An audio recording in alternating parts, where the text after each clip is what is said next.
Hey, if you're in New York City, this is Eli, come see my special taping this Friday, January 24th at The Gutter in Brooklyn. You can go to tickets.eliuden.com to buy tickets and use the code PIGEONSFLY for half off. We got early show at 7:30, late show at 9:30. There are a little more tickets for the late show left than the early show, but whatever tickles your, Thanks. Welcome to What a Time to Be Alive, the only podcast counting down everything this week that made you say, what a time to be alive. And now, Patrick Monahan, Kath Barbadoro, and Eli Uden. Folks, welcome to What a Time to Be Alive, the only podcast that makes you count down the things each week that make you say the thing. That's the title of the podcast. I am Kath Barbadoro. I'm Eli Uden. No Patty. Patty's gone off to the Undying Lands. He's on a honeymoon in the Undying Lands. We pushed his ship out to sea, and it's a beautiful moment. He's on a longboat. Yeah.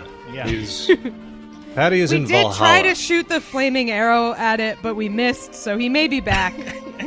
Patty and his bride were carried to their honeymoon by the Valkyries into the sky. Sharing canapes with Frodo and Gandalf. I'm going to my honeymoon in Valhalla. R.I.P. That's a sick metal lyric right there. My honeymoon in Valhalla. Yeah. Well, in Patty's stead, we have a special guest today. Ladies and gentlemen, the co-host of the podcast Boyfriend Material, which comes out every Tuesday, Andrew Rosas is here. Hello. Let me tell you something. Andrew Rosas back on the podcast. We've pivoted to true crime, so tell us about a dead relative. The best in the game. Oh, man. What a drop. So, my father, he just bring it down immediately. Bring it down. Nice. Thank you. It's what brings in the big bucks. We got to talk about some murders. So Gotta we talk need some about death. murders. Yep. Yeah, absolutely. No, thank you for having me. I appreciate it. I'm not sure. I mean, fair warning. I'm off that Dayquil and coffee, so I'm on a wild one, and I don't know if that's why I'm not fully following the Word of the True Crime podcast now, but here we are. Dayquil and coffee is like you're doing nothing at all. It's like they balance it. The tamest speedball there is. It's it's like something that it's like something you'd stir up in prison, like, and they'd be like, like if you can't get access to something else, it's like NyQuil and coffee. It's like NyQuil and you stir instant coffee in. One of those. You guys watch those YouTube videos where the guy makes like prison stuff? No, I've seen a few. They're pretty interesting. Yeah, where he's like, "I got you, Sally," and then he makes like Pruno, radiator mac and cheese. Yeah, it's mostly just like mashing up top ramens and then putting them in different cups and stuff, but it's still good. I'm waiting for him to do the thing he should collab with one of those like fake DIY ones where they cram a bunch of instant noodles into a dent in a table and they like sand over it and paint it. Right. Yes. I do love those. Yeah, and they put a coin in it for some reason. They put a coin inside and then cover it with tap ramen and fill it with like wood filler. Yeah. I saw this video yesterday of R.I.P. David Lynch. Very sad. One of my faves. One of the best. But there was a video of him, quote unquote, repairing a pair of pants that had a hole in it. And it was like the repairing a pair of pants equivalent of putting top ramen in a hole and sanding it off. He used wood glue and like glued paper and then like painted it to match his pants. And he was like 100% serious about how this was how he was mending his pants. And you could see because he had other holes in his pants that he had obviously done this to. Yeah. And was these like, pants are more paper than pants now. He was like, good as new. So weird. Yeah.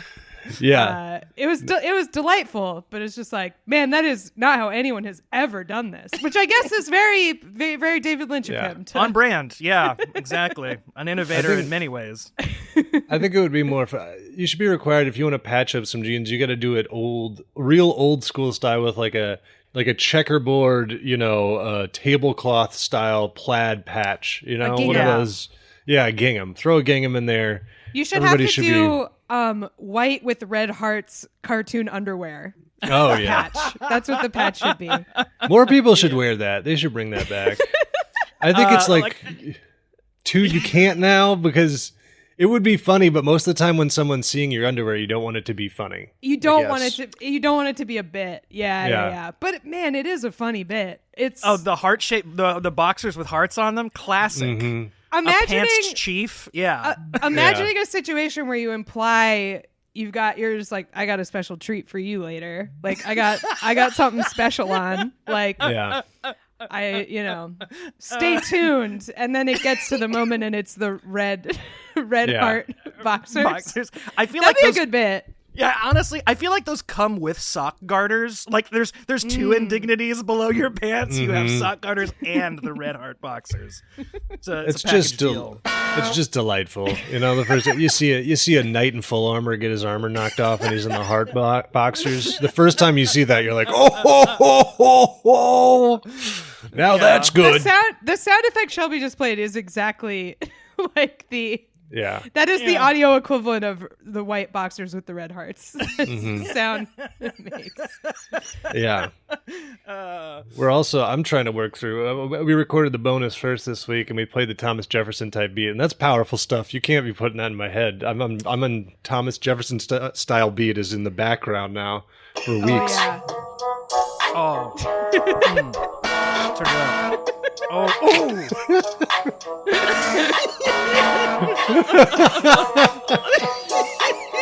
Oh, really my God. Good. Oh, hold on. Let me turn my tri-corner hat backwards. I'm about to fucking flow.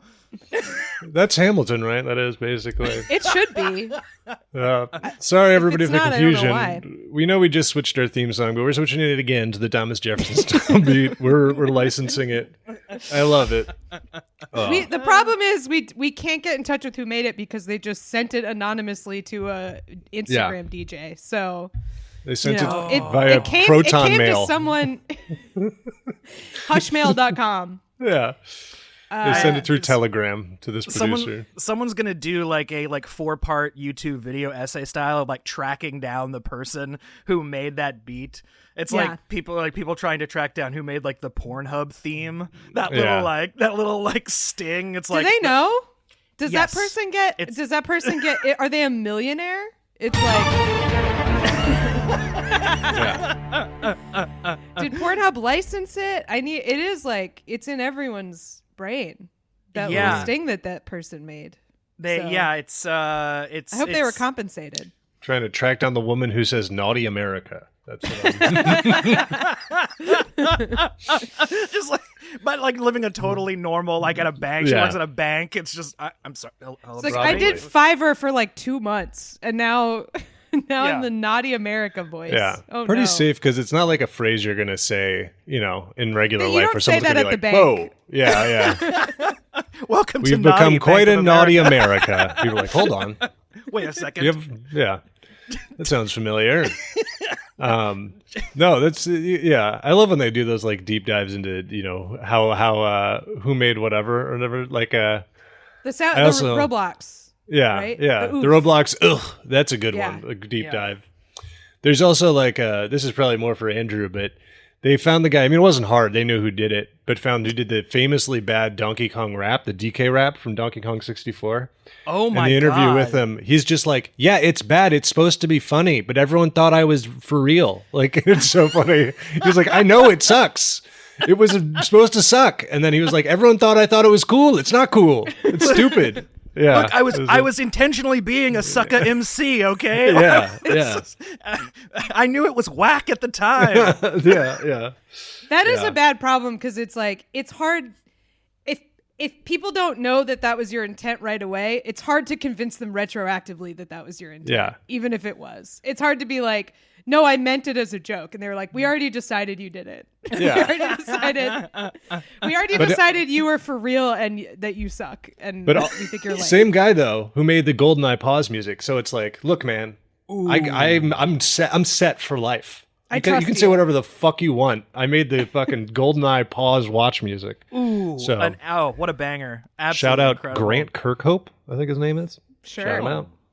Yeah, it's no Thomas Jefferson style beat, but This is probably, I don't know, the 50th or 60th time he's been mentioned on a podcast in America this week. Oh. Yeah. Is this the GoldenEye pause music? Yeah. Tight. Oh, man. Throw Okay, that I on. remember Go to this. dinner. Go to dinner. Okay, just so you guys know, there is a 10-minute video on YouTube called The Untold Story of Thomas Jefferson Type Beat. So, Ladies and gentlemen. also the YouTube video of the Thomas Jefferson Type Beat is called Hear Ye, parentheses, Thomas Jefferson Type Beat. So, pretty good.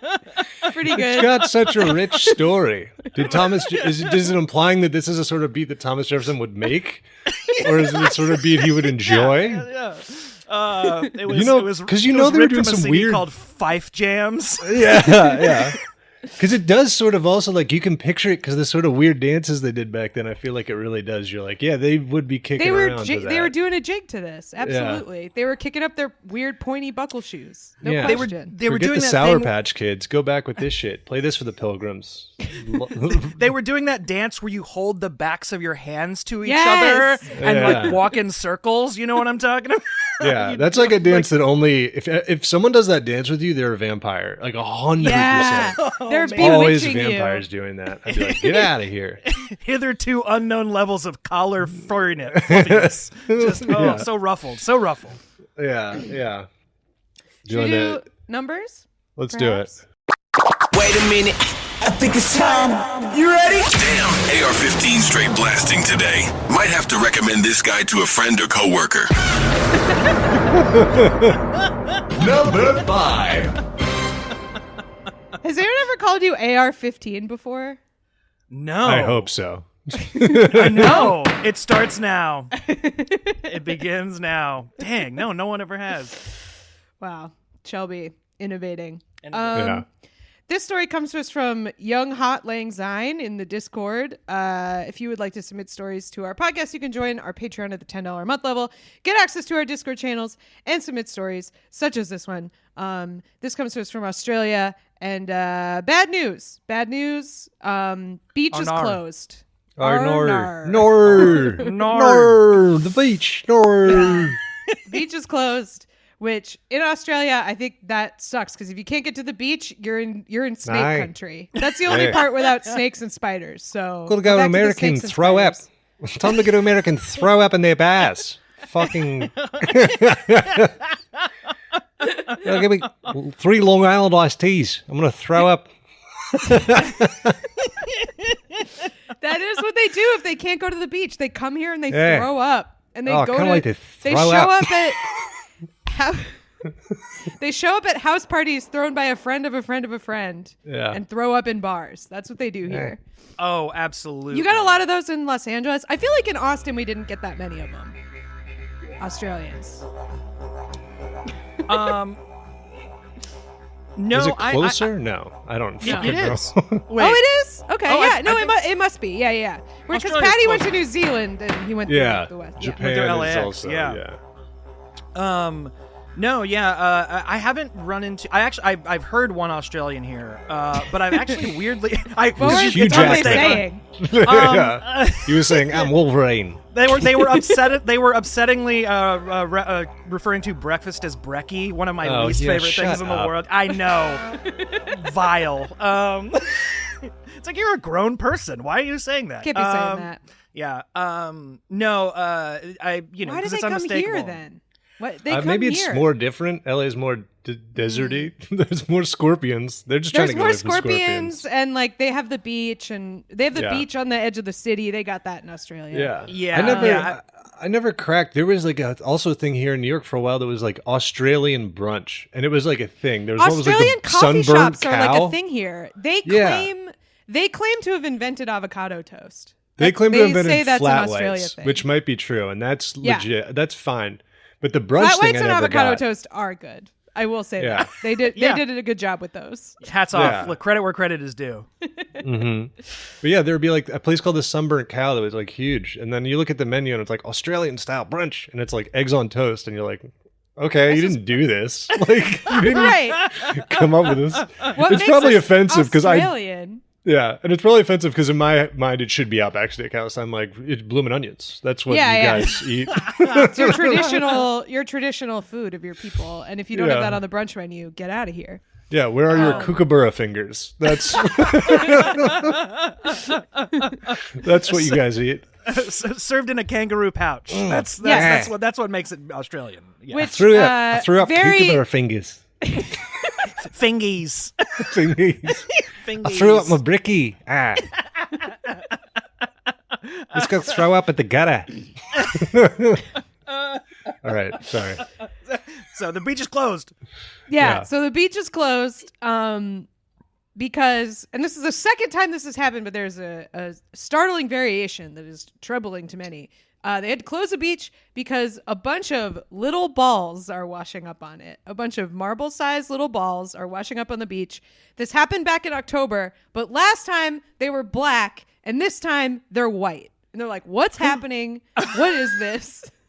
Why are there a bunch of little white marble things on the beach?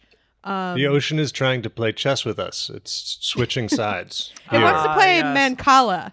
Yes. There it is, man. Oh my Ooh, god. Mancala, baby.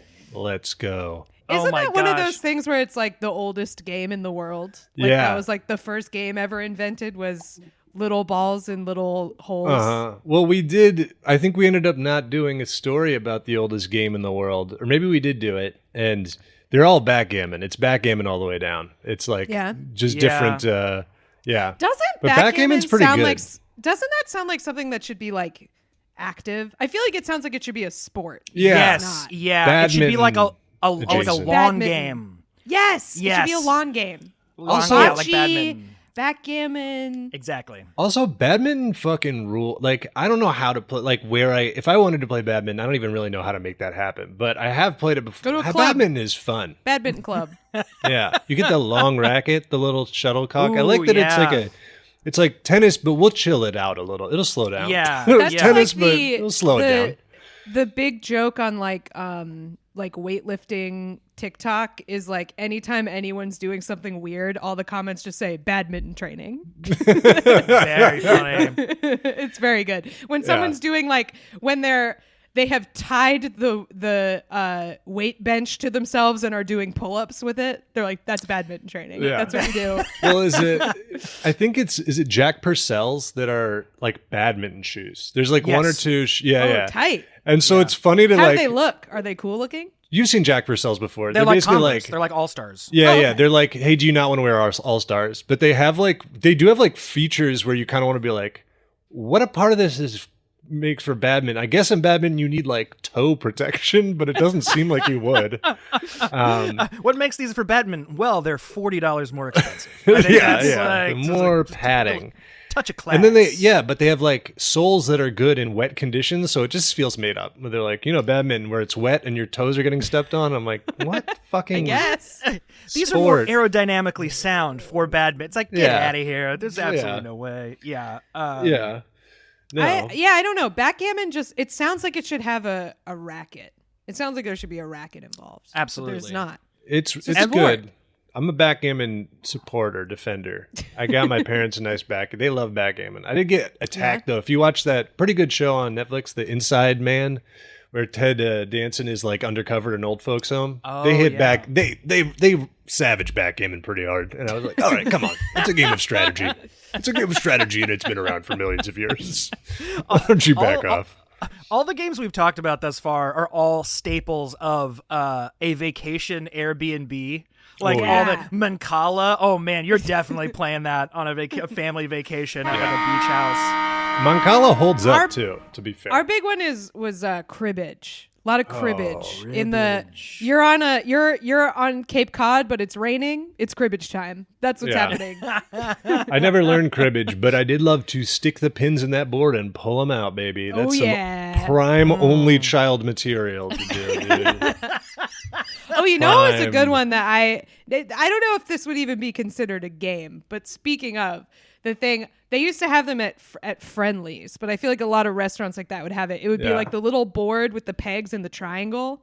Okay. So good. Yeah, Don't know what that game is, but as a little kid, love to put those little pins in that little triangle. Not Chinese checkers. I don't know if that's allowed anymore, like what you're supposed to say, but it might be Chinese checkers, which it looked like probably has a different name now. Very confusing game. It looks like a Star of David. It's called Chinese checkers. You're like, what the fuck is this? What's going on? How do you play this? And instead of pegs, Chinese checkers was the stars, balls. and it was the little balls. Yeah, you hop around. Maybe that's what these are in the Australian beach. They're fairly close to China. Maybe some Chinese checkers are washing up on. Sorry for the million times we've said Chinese checkers. By the way, I know. I think it's what called it's something called. else. All right. It's like that 30 Rock joke where Alec Baldwin is dating Salma Hayek, and he's like, "What do I call you?" And she's like, "Puerto Rican." And he's like, "I know you can say that." What do I call you? Puerto Rican. Oh, yeah. Yeah. It's going to be even worse. I'm going to look it up, and it's like, apparently it's called Jew chess. Not great. Oh, no. Yeah. Just search it for Target. Whatever they call it, that's what you can call it. Like, right. Type Chinese checkers into the Target search bar. Yeah. Oh, here you go. This is great. Chinese checkers, a game of German origin. Oh, Why? God. It's called Sternhalma. Whatever. Sorry. Sternhalma. Where's that buzzer sound effect, Shelby? And we're done. There we go. All right. Yeah. Well, let me get back to the balls on the beach. What I was going to say when you were like, when you said, "Oh, I don't know if you could say this is barely a game," and I was like, "That's only child shit, baby. Is this a game? That's barely a game. Barely a game." Yeah. Man. I was. Go ahead. No, I was just I was thinking about having a bit where it's like, I realized that like family dinners when you're only child are like meetings where you just come down and parents are like, how is The Sims? It's good. I'm doing a lot of good work in Roller Coaster Tycoon. New coaster up, making people very sick. So gonna probably have to take some loops out, but working on it. Progress anyways, continues. balls on the beach. Yeah. The sound Keeping of my chin silverware up. clinking is deafening between your explanation of Roller Coaster Tycoon. Yeah. Good. Yeah. Good. Balls on the beach. So balls on the beach. Unfortunately, when they were black balls, they found them to be they think they were like fatbergs. You know what fatberg is? We got signs about fatbergs all over the city. They're lurking in our sewers. We are only making them stronger every time we make bacon. But every time Kath shoves mashed potatoes down her sink, straight to the fatberg. I was going through like old tagged Instagram clips the other day, and I watched the one about the time I clogged my sink with mashed potatoes. I was like, I forgot I did that. It's like in my mental montage of you. If I'm like, here's stuff. The Cat greatest hits. That's what plays in your head. You tamping mashed potatoes down your. Something that probably was used as a glue in olden times. Something. Yeah. Basically, it was paste. I put paste down my pipes. Yeah. But that's not fat, okay? That's a potato berg. That's a starch berg. Starchberg.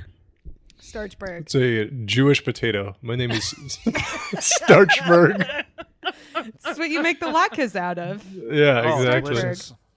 All right. So,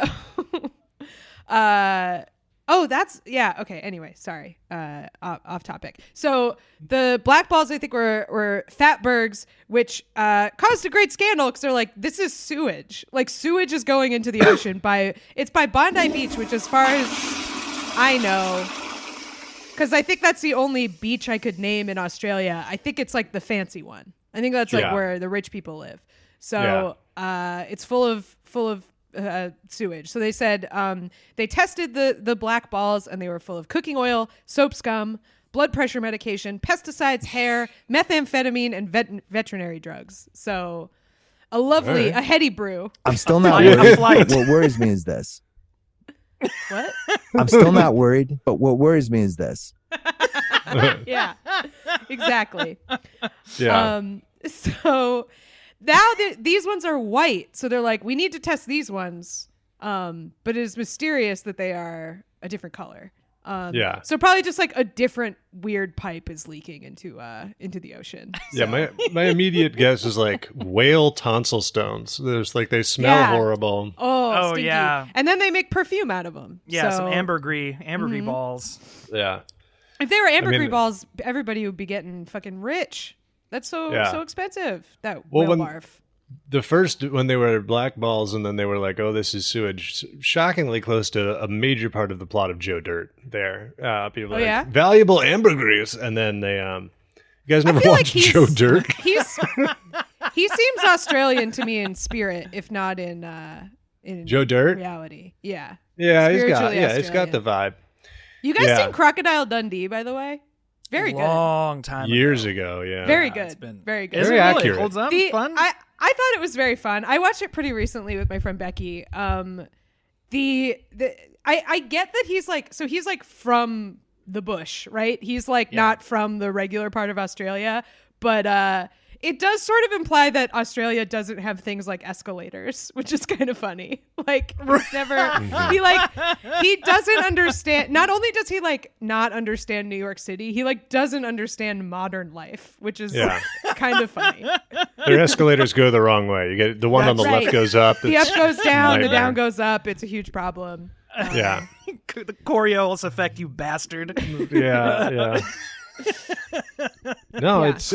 I mean, and it's unfortunate that the Crocodile Dundee, as we've mentioned, has influenced our knowledge of Australia so deeply. It is that an Outback Steakhouse. It's. Yeah. I mean, the two. I mean, what do we got for Australian movies? We got Priscilla, Queen of the Desert, Mad Max, and Crocodile Dundee. I feel like those are the three, right? Which like all of those are like. Two of them are sort of like pre and post society, so that's not great. And then Priscilla, Queen of the Desert is like they're still like they're from society. Have you guys ever seen that one? It's pretty good. Yeah. It's good. Guy Pearce and it's excellent. But Hugo Weaving, right? Isn't it? Yeah. Oh. They're drag queens and their like bus breaks down in a small town. So it's like a, fish out of water situation. And they also have to get the guzzling. Yeah, well, they do. Yeah. Yes, that's what all Australian movies are about. They're getting powdered up. Yeah, I was getting powdered up. They also want someone to witness them. Yeah. That'd be a fun little Easter egg. Putting the Priscilla, Queen of the Desert in the background of Fury Road, just cruising by in the background there. Why not? God, that one of the cars. So good. Yeah. We did a master pancake of that movie together. Remember? Yeah. Yes, we did. Yeah. Tremendous. We wrote a musical about Fury Road to Fast Car by Tracy Chapman. I still remember some of the lyrics to it. What a time.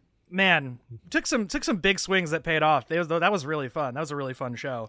And it helps to be getting to watch like the best movie ever 4 times a weekend. Like that was also a fun part of doing that show, is that movie is so fucking good. It kicks ass. Yeah. Wall to wall. Yeah. It's incredible. Also, did you see Furiosa? Yeah. No, I have not. I actually really enjoyed Furiosa. It's a real shame that it kind of like just disappeared. It's hard to like be like, okay, so you know how the last one of these was like the best movie ever made? We're gonna do another one. It's like, oh man, this is only like the 20th best movie ever made. So I think it was marketed badly too, because it was kind of weird where they were like, oh man, everybody loved this character from the last Mad Max movie, we should make it again, but let's not put Mad Max in. I mean, you can tell, you think, you look at it, you're like, that's Mad Max. It's like, don't put Mad Max in the title. Have a younger version of that character that you kind of have to be told is that character. It's just not a great positioning. I think working uphill in a lot of ways. Yeah. Chris Hemsworth though really swinging, like totally he's doing so a different. He's so good in it. Yeah. And like doing it's like Chris Hemsworth doing this high pitched nasal kind of voice in it. You're like, what is this choice? Going Tom Hardy style. Yeah.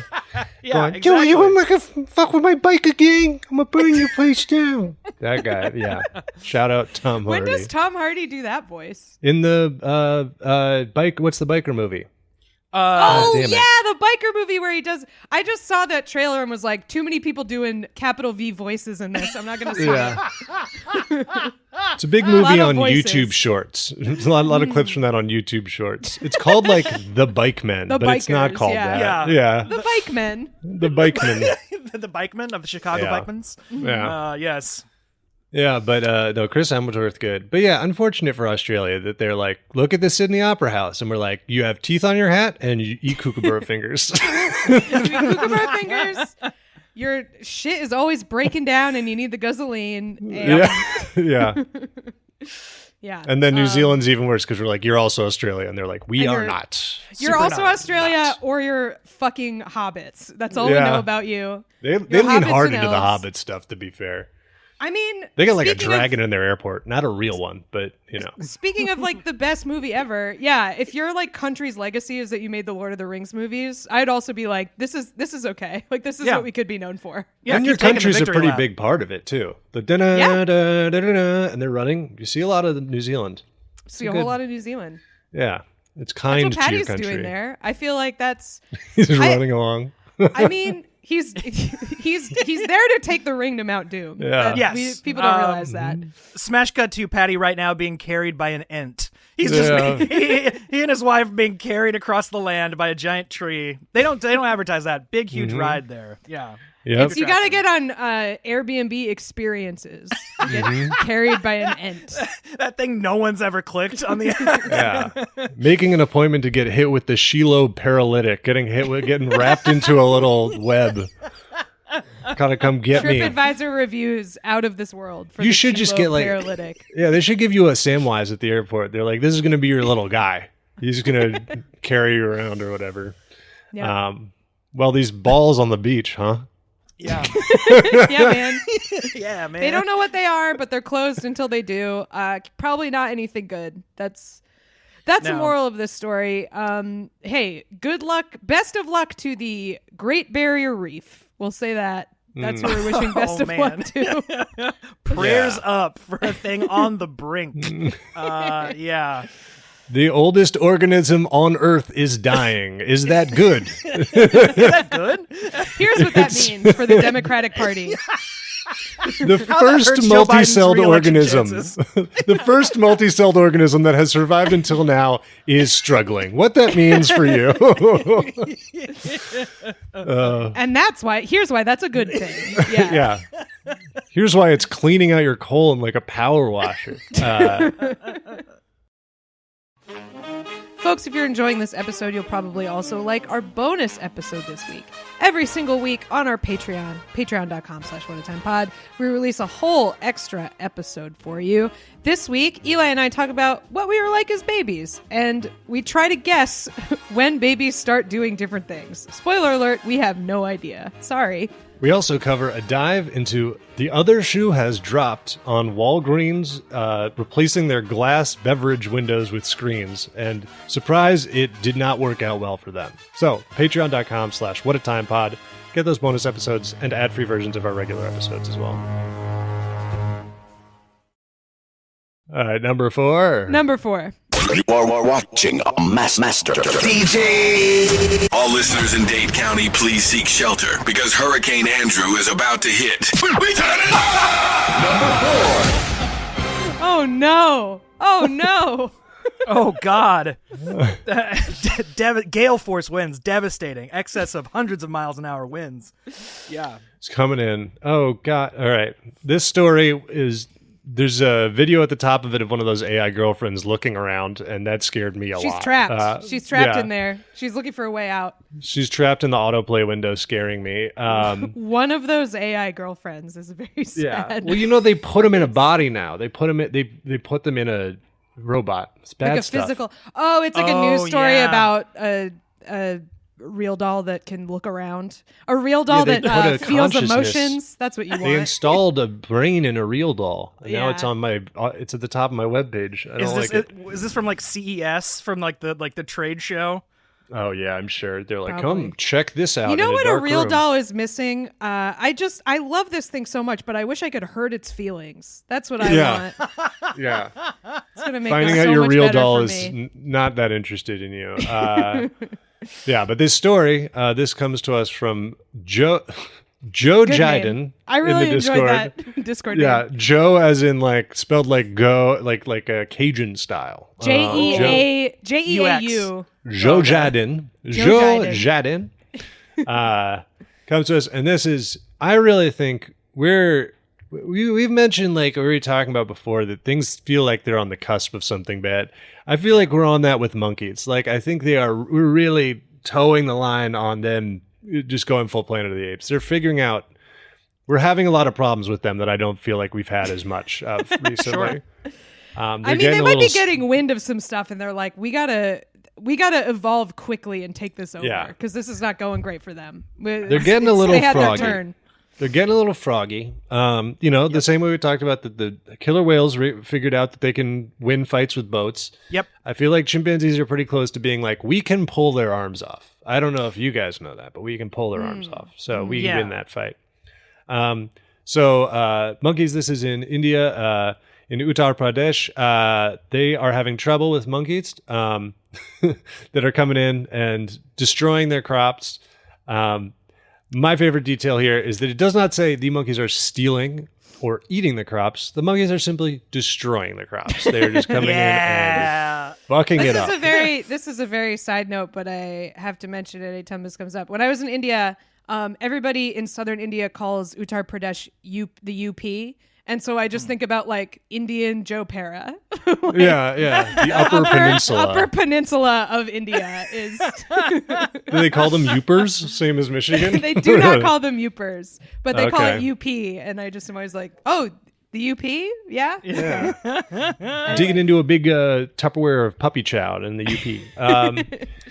So this is the crops specifically are, I guess, mustard, chickpea, wheat, and sugarcane. Those are some pretty important ones, I think. Yeah. Wheat, pretty big. I mean, even if you're playing a board game, you know wheat is big. You only need to play Age of Empires once. You're like, you gotta have wheat. You gotta have the wheat. You need crop. wheat. I'm just imagining the monkeys like salting the earth, like with torches and salt coming to destroy the crops. Spraying volcanic ash or whatever over there, just making this land. The monkeys have made our land barren. Monkeys have figured out. So the monkeys have raised our lands. The monkeys have somehow genetically engineered the plants not to propagate. They will no longer drop seeds. We don't know how. Yeah, we are looking into trying to figure out how to explain the Geneva Convention to monkeys to inform them this is actually prohibited. Even in medieval warfare, this was considered rude to do. Assaulting our fields. The Geneva Conventions consider this behavior rude. Yeah. You're not supposed to. We don't like it. Not rising to the level of a war crime, but it has been ruled rude. Impolite. Inconsiderate. Not done. At best. It's not. It's simply not done. It's simply not done. You forget yourself, monkey. Dancing before the food, it's simply not done. That's a shout out to Luke Moniz at Patty's wedding. I forgot about that. Luke Moniz got so mad that people started dancing before dinner came out that he had to stand up and pace around because he was so angry. Fuming. And said it's simply not done. Which it's not usually. It's not. Anyway. But so to scare these monkeys off, they have begun wearing a bear costume. Villagers are wearing a bear costume. They pooled the money, bought a bear costume. The farmers take turns wearing it. I have bad news, which is that I'm looking at this bear costume, and let me tell you, it looks like a monkey. Well, maybe that also helps that they're like, oh, there's a rival monkey here. Yeah. I mean, that looks like a man in a juicy tracksuit with a mask. Yeah. On. That's what this looks like. It's kind of like a Sherpa, just kind of a Sherpa bodysuit, and then a really kind of misshapen bear head. No, you gotta spring for like you gotta spring for a full taxidermy bear suit. Like, you know those you ever seen those videos? I feel like I've sent you these, Eli, of like the dudes in Bulgaria who like wear the taxidermied bear things and like dance. Oh, those scary ones, yeah. they do like their winter festival. It's like they come out with like the Krampuses and stuff, the like bear guys. That's what they need here. Mm-hmm. They need to get one of those Bulgarians in here. They should send the Krampuses, like the T-shirts for the team that loses the Super Bowl. Send the Krampus suits to anywhere that needs to scare shit away from their crops. Yeah. No monkeys are going up on a Krampus. No way. No way. Absolutely not. This is looking at this photo, this is like a fleece slanket. Yeah. And not like a bargain bin in Spirit Halloween bear mask. This is I don't think this is working? Does the article say whether it's working or not? Is this enough to be effective? So they don't say whether it's working or not, which I don't feel is good news for I think they'd be like, it's working. I think they usually wouldn't say that. They said that farmers are being educated during meetings and advised on methods to safeguard their crops from monkeys. So it seems like it's not working. And they were like, hey, guys, we got to talk about what you're trying to do. The problem is necessarily not knowing the methods. It's that monkeys are hard to stop. Yeah. That seems to be more famously the problem. They're very persistent. Anytime they come up on the show, I talk about how they're way scarier than you would think they would be. Like even one that is small, they're pretty frightening to be around because they are the big teeth, big claws, very strong. Too smart. They scream. Yeah. They're too smart, and they want. Because they're smart, they want the stuff that people have because they understand. They kind of understand what it is. So, they understand intrinsic value. They want precious metals, things that survive the economy. Monkeys are trying to collect gold because they know if the economy falls, that's their time anyways. And if they control gold, right, it's all over for us. Monkeys are trying a monkey financial advisor asking you to diversify your portfolio. Too much in bananas. Monkeys are attempting to take control of the spice trade. They're trying to take control of. They want to control the spice. He who controls the spice. If they wanted to control the spice trade, they could figure out how because that's where they live, where all the spices are grown. Yeah. That's their main territory is where all the spices come. Yeah, they've got cardamom on lock. They absolutely. Turmeric of the world. When I was in India, we went to a spice plantation, and it was really weird because the whole town smelled to me, a person who's not from there, the whole town smelled like aftershave because that's what aftershave is made out of, is all the spices. So it's just what does that smell? And they were like, nature. That's what nature smells like. Oh my God. Yeah, it's really weird. I know it was cool, but then also it's that smell when it's really, really hot out, you do kind of get a little sick of it. It was it was a little much. Yeah. But lots of monkeys there. They could take over if they wanted.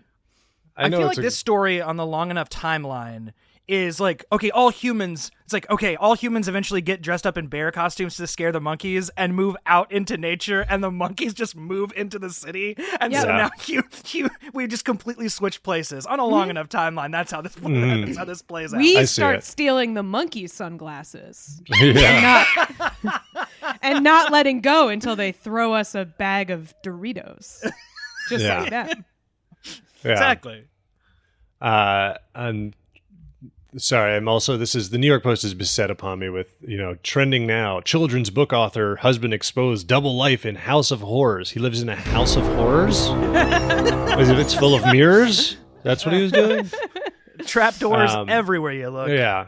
But so this no real description of whether this is effective or not. As I said, I think that probably means it's not. And the fact that they're having meetings to try to tell them, here's what you could do, and it's not wearing this costume, which they should at least pay them back for. They're like, we weren't helping you guys. You shouldn't have had to buy this. The monkeys need to understand. It's look, we need to grow this stuff so we can make the potato chips that you like or whatever. Yeah. All the food that all your delicious treats are made out of wheat, man. Yeah. We can't feed you little torn up pieces of bread if you're gonna destroy our wheat crops. We need to make those into tasty treats for you. Oh, we here in India are working on a plan to devise a presentation for the monkeys that explains supply chains. They need to understand. Yeah. Do you like your little treats or not? You can't be fucking up the fields. That's where they come from. Trust us. Let these grow, and you're gonna what comes out. You're gonna like the result. Stop yanking our seeds out of the ground and throwing them as far as you can. Stop putting depleted uranium in our fields. Stop carrying rubble from Chernobyl over and leaving it in our fields. Stop. What would possess you? Yeah. Number 3. Number 3. Y'all got me feeling like the Von Trapp children. The way I'm growing to like this, Andrew. Here's a little more. Number 3. World tour. Wow. Man. The Von Trapp children. What a pull. I feel like Shelby just like Googled a list of Andrews and went to the bottom. A to C thinking. So this story just infuriating to Italians. Bad news for Italians today. Scientists. Oh wait, who did this come from? This came from Eric in the Discord. A team at University College London has produced what they believe to be the thinnest pasta in the world, which sounds exciting. Sounds like something an Italian would enjoy. They've made the thinnest pasta in the world. It is 200 times thinner than the human hair, this pasta strands. That's how thin they are.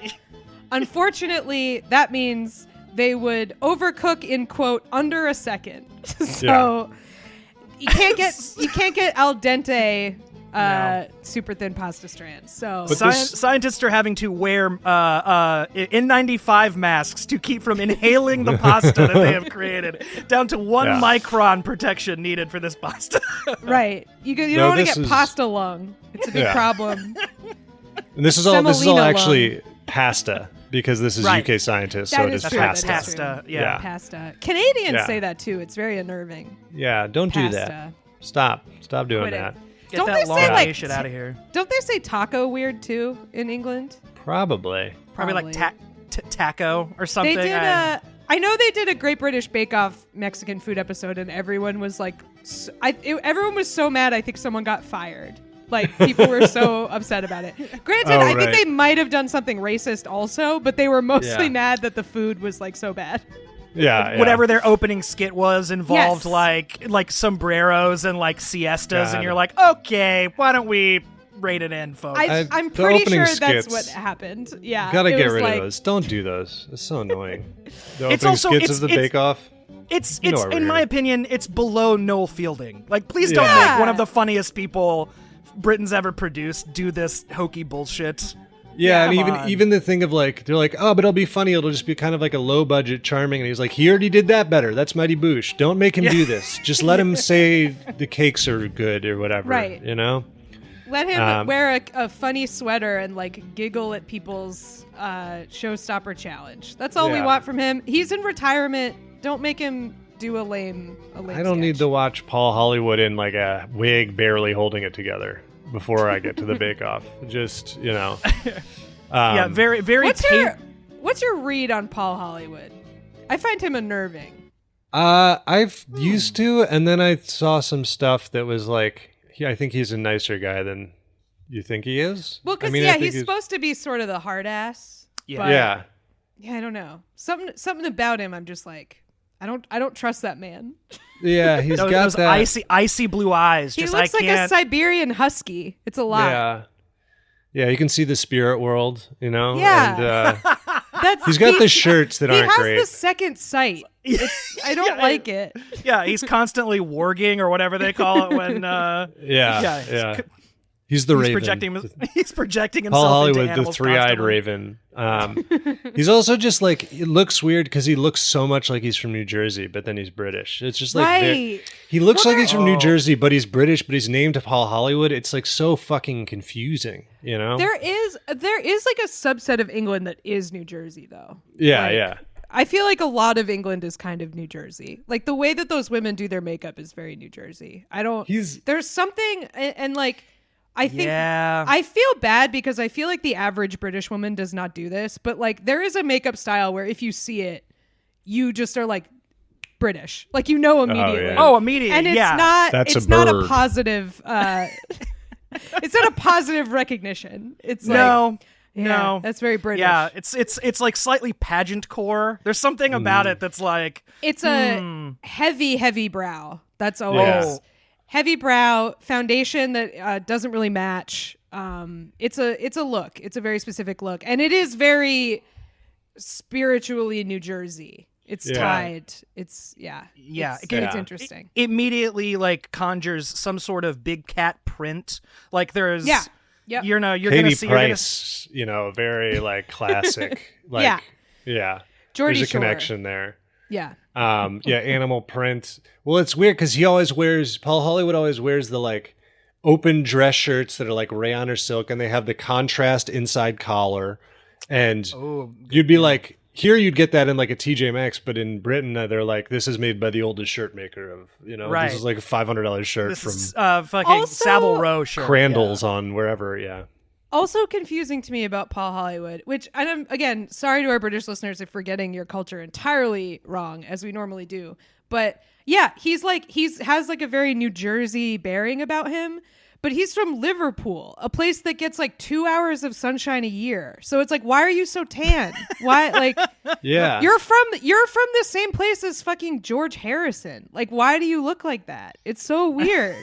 Yeah. Well, he's got that. Yeah, because he has all this vibe. But then I think isn't Liverpool like there were references on the show to him being like working. They're like, oh, that's a real Liverpool meal, and it's like very working class. I don't know. I'm confused. Sure. Yeah. It's like an industrial place, I think. This is all rooted in my lack of education, but a place with people with skin as thin and translucent as this pasta. Yes. This tiny pasta. These tiny pastas, they use this thing called electrospinning.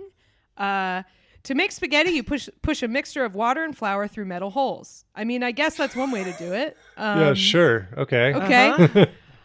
In our study, we did the same, except we pulled our flour mixture through with an electrical charge. It's literally spaghetti, but much smaller. So they like change the frequency of the flour to, So these are, quote, starch nanofibers. This says they, quote, show potential for use in wound dressings because they are very porous. So, slap some spaghetti on there. See what... Mamma mia. I do like that works. they literally call it nanopasta. Yep. Which sounds like something from if like Christopher from The Sopranos tried to write a sci-fi movie instead of it's like the nanopasta. Cracking open the biggest, thickest laptop you've ever seen. He poured himself a glass of hollow wine and some nanopasta.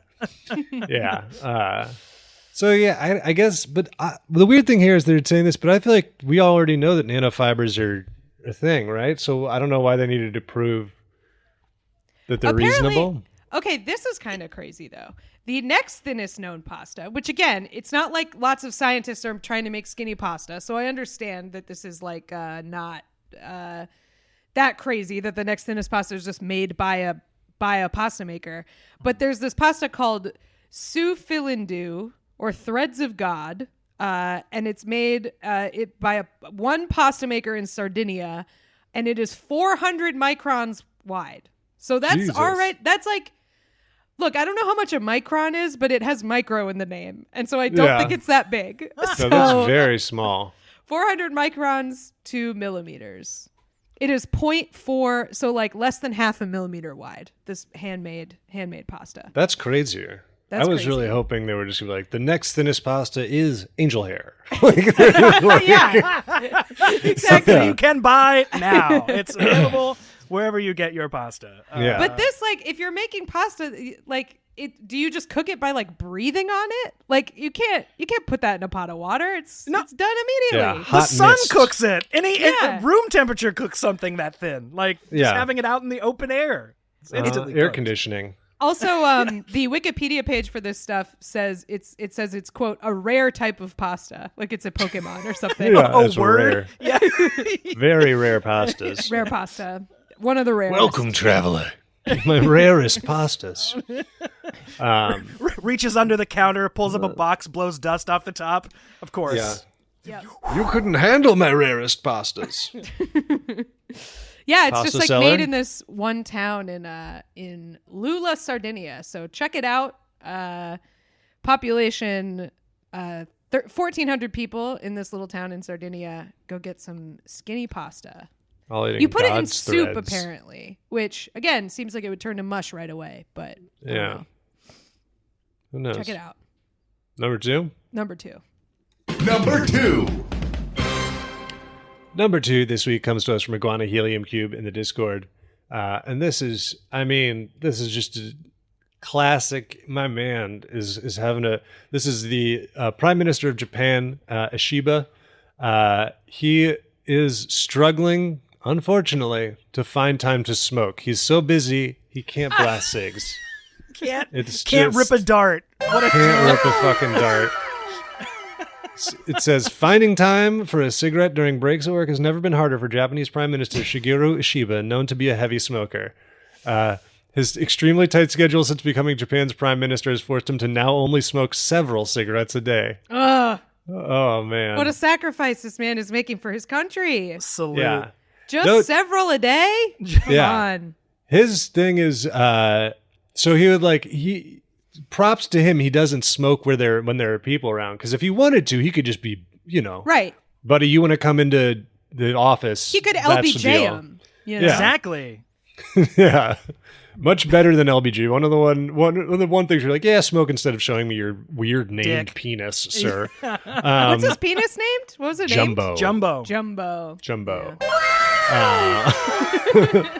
Yeah. So the man fucking loves smoking, and look, I respect it. I get it. Okay, Sure. It's bad for you. Yeah, you shouldn't do it. You should never start. But it's not. I have a whole bit about this where it's just like, it is cool. You don't get, it's don't try to tell me it's not cool. It's not good for you. It's no bad. way around it. It's Like, yeah. It's you sick. can't- It's awesome. It looks so cool. It makes you feel cool when you do it. And also it will kill you. I mean, even look, like the god of smoking, David Lynch, was like, you shouldn't do this. Like, this is why I'm dying. Like, you say, Yeah. it ruined my life. I am in a lot of pain. Like, it sucks. And he was Mr. Cigarettes. Yeah. But even so, like, yes, you shouldn't do it. It's awesome though. It's yeah. That's That's the only reason it's still around. Do you know how cool it has to be for it to, even as bad as it is? It's like literally like one of the strongest links to cancer, and then people are like, Have you ever seen? right. Have you ever seen or listened to Trixie and Katya, the drag queens? They do a. I know podcast. of them. Katya is some like a really clips. heavy smoker, and there's this clip where she's like, I want to talk about not smoking. I'm not smoking. Smoking is disgusting. I would never do it. Love smoking. Love it. I love it. It's very good. It's just like, yeah, that's what it's like. Yeah. The thing about it, I think if you could ask I would think if you asked any ex-smoker that if shit really hit the fan, if the bombs started dropping, the first thing they would do is grab a cigarette. It's like, you could have quit smoking 40 years ago, and it's like, oh man, this is the end. Ship's going down. Red alert. DEFCON 1. Smokeheads. Yeah. I mean, it's still nobody's gonna stop them. At a bar, you still, once you put in the time, I feel like bum one from somebody. But yeah, no, I mean, and it's still one of the TV shows where it's like, I haven't smoked cigarettes regularly in a long time, but man, that show Black Doves, this guy smokes hand rolls in there, and you're like, whoa. And you remember the grossest parts, like getting tobacco in my mouth. Ooh, yeah. That's why it's so crazy. It's so crazy because it's disgusting. It makes you smell like shit. It's like makes your breath bad. It stains your fingers. Not to mention that it fucking kills you. But you're just like, oh, you smell that? It's like smelling someone cooking a steak or something. You're just like, it picks you up by your nose and pulls you over to the cigarette. Ooh, it's good. Until it's stale, and then it's disgusting no matter what. It has to be fresh. Yeah. I mean, the stark contrast between the fresh and stale smell could not be greater. It's like fast food. It's like you gotta get it right when it comes out, or it is horrifying. It's like fries. Yeah, they shouldn't survive the car ride home. Like, they're not meant to. And in fact, if they do, you completely fucked up. They turn back into a pumpkin. It's gone. Like the magic is over. It's over. If you're listening to this and you quit smoking, stick with it. Don't start. Stick with it. I know this is Anyways, we should probably do our ad read. Chantix is a oh my god. drug. I lived with this guy who was on Chantix. Like he when I lived with him, he was smoking and then he went on Chantix and he fucking lost his mind, dude. He was so crazy. It gives you crazy dreams. Didn't you take it, Andrew? Am I making that up? No, you didn't? I didn't. Okay. No, I did not. I don't know why I thought maybe you had. Which, like, I don't even remember you really smoking like beyond a odd cigarettes. I don't know why. I thought that. But anyway, no, smoked really odd cigarettes, crazy straw style cigarettes. Yeah. No, yeah, it's it gives you crazy dreams. It gives you crazy dreams. It also allegedly like ups the suicidal ideations quite a bit. Oh really? That's one of the like major side effects is like it also like interacts with, again, I'm pretty sure that was one of the huge side effects was suicidal ideations kind of goes through the roof. And not then just because they can't smoke anymore, you know what I mean? I mean, come on. I feel like someone, if it's not you, someone we know has like a crazy Chantix story, but I can't remember who. But it's one of those. It's one of those medications where they're like, "Are you willing to throw it all away for one thing?" For one pull, one drag, one time. Yeah, the Eminem approach. My problem with smoking is like, I think I might have said this on here before. It's a story I like to tell because I think it's very funny. Friend of the show, Bobby Condon, used to be a really, really heavy smoker. And he was like a smoking inside guy. Like that's how much he smoked. Yeah. And he smoked on our on Zoom while recording our podcast at one point. That was a big move. I've never felt less like my podcast is my podcast. Yeah. He took over. Yeah, it's a big dick move. It really is. He promoted himself to host. We were mere guests. He quit. He read that book that everybody reads, and he quit because of the book. And he was like, I was talking about it because I was like, oh yeah, I like smoke sometimes, and I really think I should quit. And he was telling me all about the book and how much it helped him and like, you know, his thoughts on it. And after like 10 minutes, he was like, so how much do you smoke? And I was like, I don't know, maybe like a pack a month. And he just went, oh, don't quit. Yeah. Like, why are you quitting? Like, if if you're sticking to a pack a month, like, what's the point? You got to have something.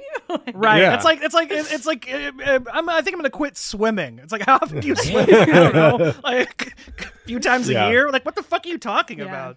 But no, even a pack a month is terrible. You should quit. Don't do it. Yeah. But I just thought that was very funny. Check out that funny. book. That book does work. Alan Carr.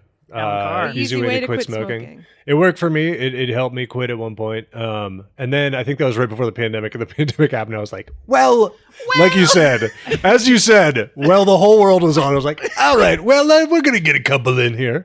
Yeah. Yeah, it's very funny because they made that same book. They make it for everything. And it's pretty cool they just swap out language. But there's one for vaping. And like the vaping one is just not effective at all because it is a book that everyone's like, well, just tell me what the book says and you have to read it. But the vaping one is like, they just can't use strong enough language because they don't have enough evidence about anything yet. Yeah. So they're like, they can't make any definitive statements in the book. They're like, we're not sure, but it might be really bad. You ever think about that? And I'm like, I guess. I don't know. Yeah. There's a lot of qualifiers, but yeah. So maybe Yeshiva, get Yeshiva on Zyn, get him on the snooze, baby. Right. That's the argument about vapes that like, because I've cut down even from a pack. I probably smoke like, I don't know, 1 cigarette a week. I have my like little indulgence. I did smoke 2 the other night in honor of David Lynch, but then I woke up the next morning and I was like, everything I own stinks somehow. Oh, you smoked them inside? Damn. No. I did smoke them inside, but I was like, it's cold out, so my winter coat that I wear smells like it, and like my hair smelled like it because I don't smoke enough, so like I am sensitive to it when I have and I can like smell it. Where when I was smoking more, I wasn't. But anyway, so the thing about cigarettes is like, vaping, they don't know if it's worse for you, and people switch to vaping to get off cigarettes. But with cigarettes, you have to like go outside to do it. You can't just like absentmindedly do it all day. Which if you vape, you can just blow your fruit flavored air wherever you want all the time, and like you even forget you're doing it. You can't forget you're smoking a cigarette. Okay. You know? Yeah, exactly. Yeah, exactly. It's like if I drop Eli. if I drop my vape while I'm sleeping, it won't burn my house down. Like, you know what I mean? Like, you've gotta be, you know, You're aware. You're holding aware something on fire. Yeah. Exactly. It's the nicotine intake is definitely higher with the vape. But that's one thing. Like out at bars, you know, you're like. People sometimes are like, I'm going to go outside and vape. And people are like, you could just do that in here. And I'm like, that is just a wall I don't want to break. Like, and also, I want to fucking leave this conversation. That is like one of the major utilities of smoking is it gives you an excuse to change locations. And like huge. That can be very nice. When my friend Becky quit, she replaced it with fruit, and she would be at a bar and she'd go, I'm going to go take a fruit break and stand outside and eat an apple and then come back inside. Yeah. Which is also in the wake of not smoking cigarettes, also weirdly a power move. Like that looks like if someone just like went outside and ate an apple, I'd be like, this is a mystique I must investigate. This is like weirdly cool too. Like, holy shit. All right. Would be a good bit to like then get on her really hard for quitting fruit and be like, there's a lot of sugar. That's a lot of sugar. See, the key is you have to go outside, eat an apple, but with a switchblade. You have to and then just be slowly cutting slices for yourself. Yes. Like a guy waiting for you in a saloon. You know what I mean? Like, that makes it cool again, like smoking. Yeah. That's the tough. I mean, the thing is, I actually quit vaping was on Zyn only. And then the thing is, I love to have something that I could put in my mouth, and I like to blow smoke. And there's really very little that allows you to do that. And there's very, I really enjoy it. No, that is like a fun part of it. Pause. Yeah. That is a really fun part. I love to of blow it. dragons and cough up a puff of smoke afterwards. Yeah, like some madcap fantasy comedy. But yeah, no, it's the oral fixation. Like it's nice to There's am I going to be a toothpick guy? Come on. And blowing smoke is so cool. I mean, that is I think the main appeal of hookah is like you get to feel like the caterpillar in Alice in Wonderland and like blow a big cool cloud of fruity smoke out. Yeah, it becomes so lame though because like I can do the tricks and stuff and like I French inhale like because I just started doing that at some point and then every time someone notices and says I'm like, are you French inhaling? I'm like, I feel like a fucking asshole. I've definitely made fun of you for that before. Yeah. Sorry. I'm not gonna do the rings because then you do feel like the caterpillar where you're like, what am I? You know, am I sitting on a toadstool? I do think it is like it's one of those things where it's like I feel like if you're like from a culture that has hookah and you do it, it's cool. But if you're just like a random white person and you're really into it, it's like, come on, man, dude. Like, what are you 21? Like this is it's like, what are you in college? Come on. Oh my God. I'm thinking about like sometimes just because I'm bored and I'm like I will literally be laying out on my couch, like propped up on one arm, blowing smoke rings, watching TV, just full caterpillar from caterpillar. Could not be more the caterpillar. Just on some sheik's pleasure yacht. Sitting sideways on a couch blowing rings. I'm perched on a tufted pillow right now. You throw a TV showing like a Korean reality show in front of the caterpillar from Alice in Wonderland. That's me in my downtime. But yeah, we gotta. So this prime minister, he's going. So he's almost going. What is it? Is it Nixon or Reagan mode? He's trying to just replace it with candy, which was either Nixon or Reagan just slammed jelly beans all the time. Reagan was really into the jelly beans. Yeah. And the dude, the dude just fucking loves smoking. He's apparently talked about it. He also drinks. And somebody was like, if you had to either give up smoking or give up drinking, he's like drinking. He's like, I love to smoke. Do you guys know the last time Obama was the last, like we have not had a president who drinks since Obama. Oh, really? Yeah. He was like the last one. That's Biden and Trump are both teetotalers, which is weird. Is Biden was Biden I mean maybe he passes away before this podcast comes out, who's to say?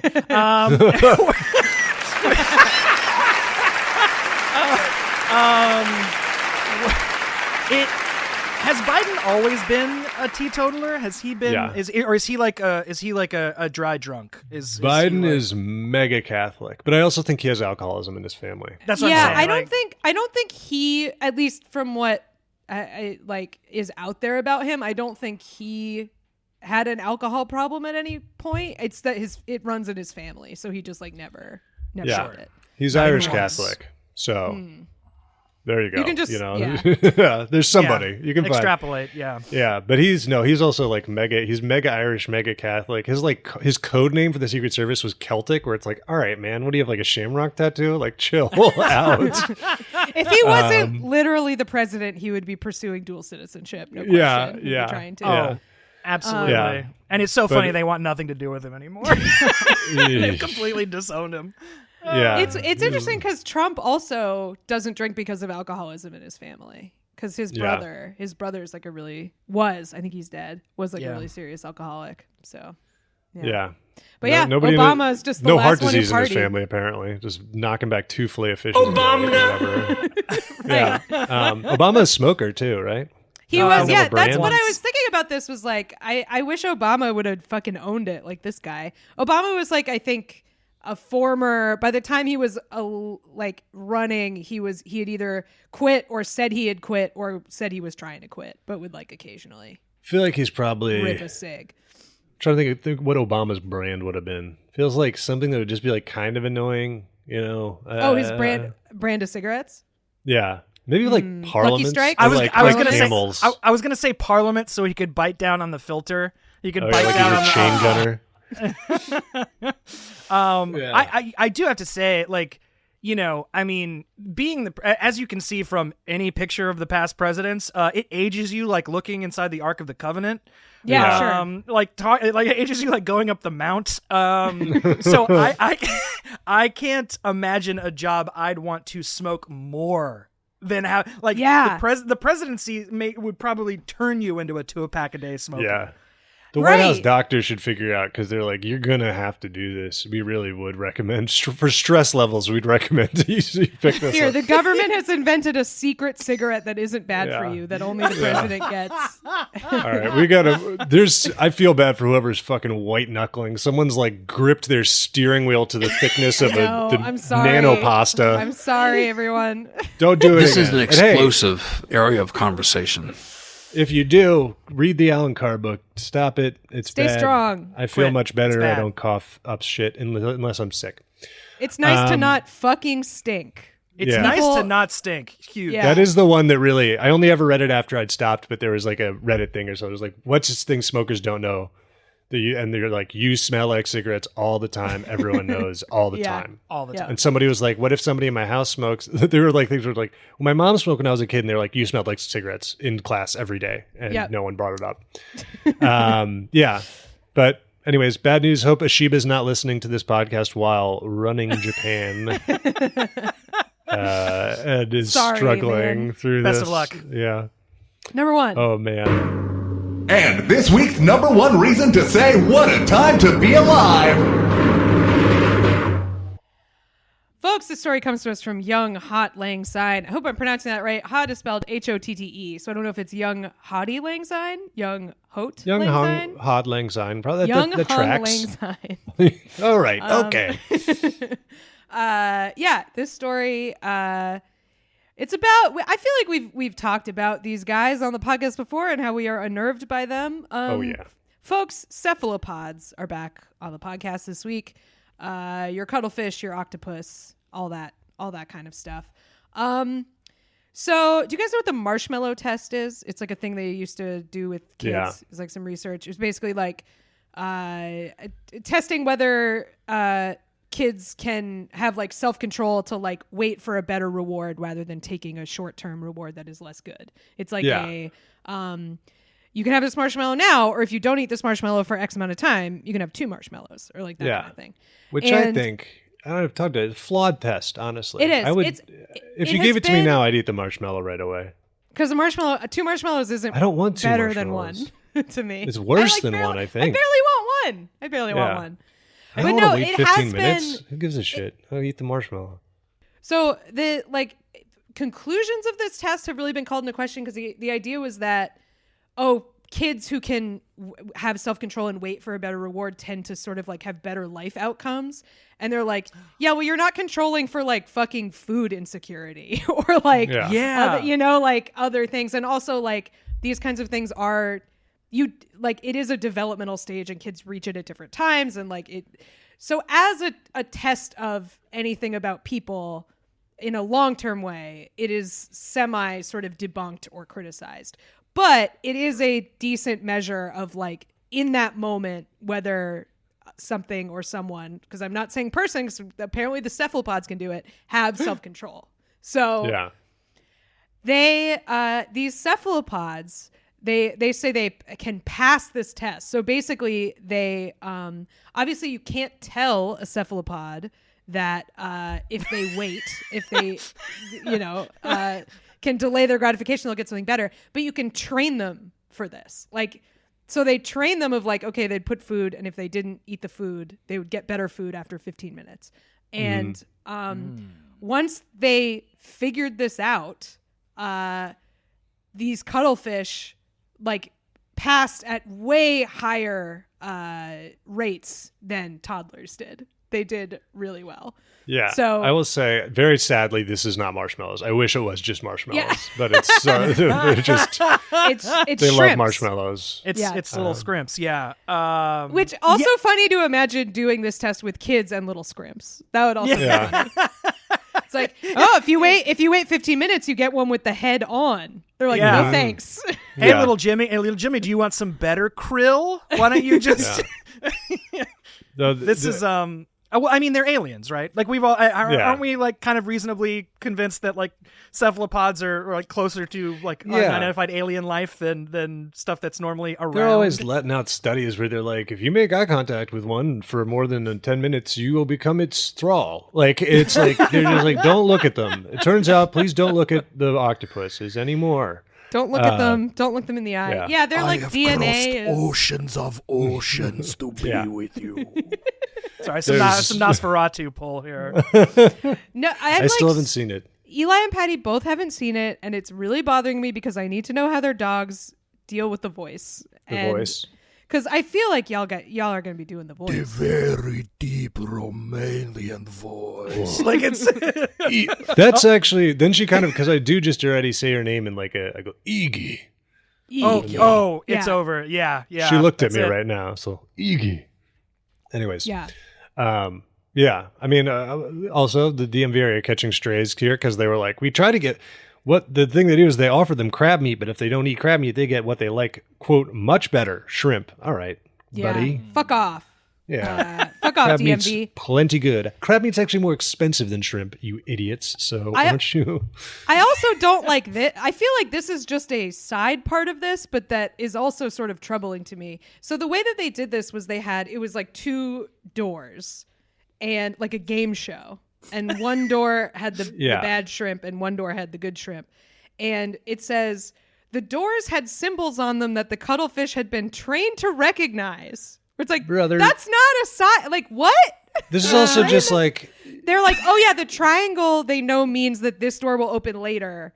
And the circle means that they know this door will open sooner. And I'm like, so they know about time. They know about symbols expressing temporal meaning. Like, what? Yeah. Buddy, we'll get back to this story when you get through peer review because this shit is no good, dude. This is where's your damn control? This is all variables, okay? This is game show all science. Variables bullshit. Okay. This is also like I don't know, like, there's so many variables here. Also, some of this stuff when they're like, if they don't eat it, they know they'll get better food. Dogs also do that. Like dogs know. Dogs, like they'll just be like, can pass this test. If I don't eat it, you'll put wet food on top of it. Like dogs are like almost harmfully sometimes are just like, I would look, if I just starve myself for 3 days, I might start getting new, better food. Yeah. They're calling it manipulation and pets are very good at it. Yeah. So I might be the subject of it right now where Iggy's like, if I just have diarrhea, maybe he'll panic and buy me expensive food. Dogs Dog bodies can spontaneously generate diarrhea for attention. It's a I would special believe power. it. Given the past couple weeks, like she's spider cooking spin it web. up. Yeah. Yeah, no, She got the dogs- damn powerhouse music, and I'm looking at it right now. Yeah, exactly. Cooking Just it up. Cooking up a roux for you. Yeah. So God. primates, dogs, and corvids can all, with some measure of success, pass this test. Like inconsistently, maybe not all the time, but cuttlefish are like remarkably good at it, and they're the first like invertebrates that are able to do it. So Yeah, but they're like their own weird. thing. Like That is invertebrates, true. it's like they're like so different. And also, the corvids are on this. Corvids are all over this shit. That's what I feel about corvids are like octopuses. conducting this on us. Like Yeah, they figured out. They put the coins down and they're like, "Is this idiot going to take the coin, or are they going to wait till I put a quarter down here?" Yeah. Oh, you mean the bird that's like picking locks? That's like Yeah. corvids are like blowing baby powder onto keypads and like deducting passwords. Of course, they can figure out this fucking marshmallow test. Bobby pins to pick locks. That's why they're like little shiny things. They're gonna start scam calling us. I'm gonna start getting fucking phone calls from a corvid that's just like, "Whack," and I'm like, "Yeah, you can remote into my PC." My Sure. phone says crow likely. Why am I? God damn it! Yeah. Yeah. So stay away from cuttlefish. They are like, I feel like they're like angels or something. Like they're like biblical angels from the Bible somehow. These guys. Oh, they're not yeah. of this earth. They're, Yeah, cuttlefish, wheel of eyes. They're they feel very similar. Biblically. I do also love I love when they have illustrations in scientific experiments, and you're like, who had to draw the cuttlefish? Like, who is there one? It's very cute. It's like the picture is very like, what decision will he make? Yeah. It's very cute. It reminds me, very good bit by comic Jim McVeigh, who's talks about, I didn't know this either, that like cop sketch artists, most of them are not trained. They're not guys that they hire. It's just the cop who's the best at drawing in the precinct. That explains so much. That is hysterical. It's so good. You're telling me that the police precincts aren't going to the local liberal arts college and snatching some enterprising portrait artist? It's a very good have bit. the- He was like, now why they is have, he like- anime? That's all I can do. That's all I can draw. Another crime committed by Bart Simpson. Go ahead.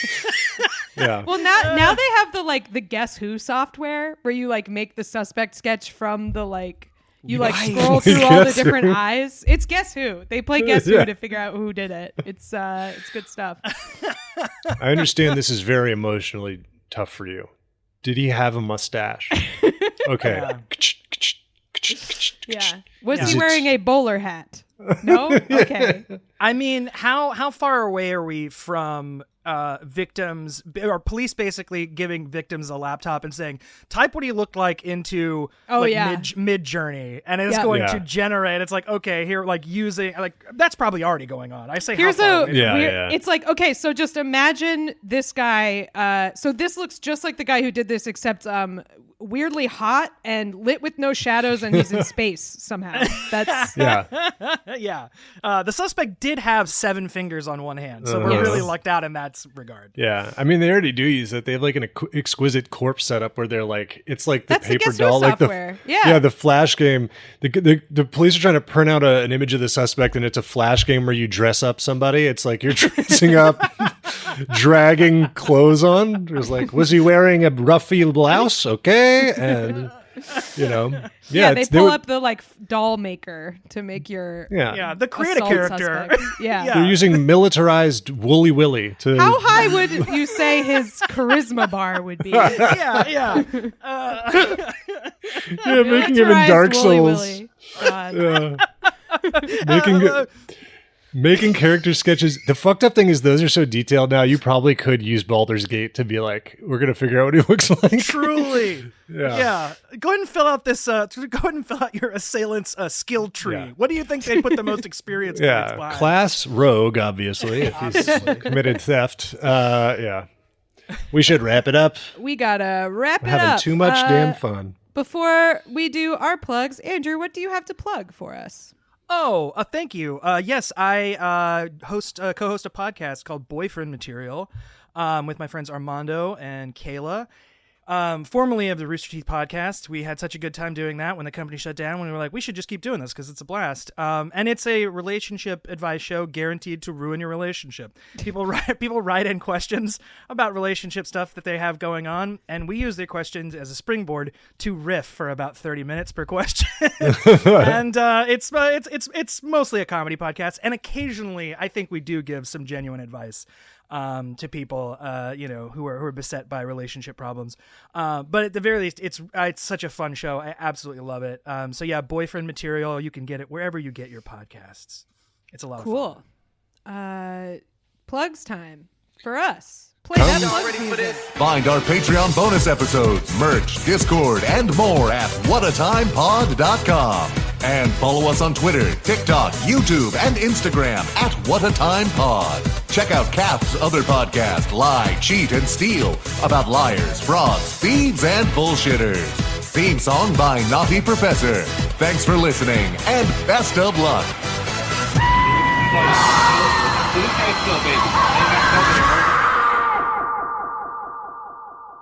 Go to Eli's show. Come to my special, please. January 24th, Friday, The Gutter in Brooklyn. You can get tickets. There's probably going to be a link in the description of this episode, or you can go to tickets.eliuden.com. There's two shows, 7:30 and 9:30. The early show has more tickets sold as of now. The late show is slightly in need of more people. And if you use promo code PigeonsFly, you'll get half off as a listener. If you're a Patreon subscriber, you got your own bonus code, gives you damn free tickets. Do not come if you're an Australian who just wants to throw up there. Yeah, don't throw up. Don't come throw. I brought you some black. I brought you some black beach balls, and they just got handfuls of loose black beach balls. Yeah, that's what they throw up. They're possessed. Okay, he's no Matt Rife. We need to go. Bye, everyone. Thank you for coming back on, Andrew. Y'all know we got to do this again in 24 to 36 months. Exactly. That's our cycle. Yeah. It's the gestation period. Thanks, everybody. Goodbye. Thank you. Bye. Goodbye.